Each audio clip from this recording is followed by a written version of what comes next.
कुठली अडचण येणार नाही। जिल्ह्याच्या विकासाच्या माध्यमातून उजनीच्या शेतीच्या पाण्याचा विषय असेल, IT पार्कचा विषय असेल किंवा उद्योगाचा विषय असेल किंवा जी दळणवळणाची साधनं असतील, अहोरात्र या ठिकाणी जे मला सर्वांनी राजकीय जीवनामध्ये सहकार्य केलेच आहे जनतेनं, परंतु या सर्व मी तालुक्यापर्यंत मर्यादित काम करत होतो, पण मित्रत्वाचं नातं सगळ्यांबरोबर होतं। परंतु आज आदरणीय फडणवीस साहेबांच्या मार्गदर्शनाखाली माझ्यावरती थोडी मोठी जबाबदारी पडलेली आहे।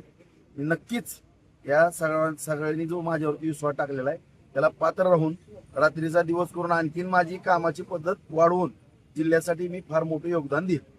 सर्व घटक पक्षाच्या माध्यमातून लढवत असताना अत्यंत चांगल्या पद्धतीचं वातावरण आहे आणि आम्ही 500+ जवळपास गेलेलो अशी परिस्थिती या ठिकाणी निर्माण झाली।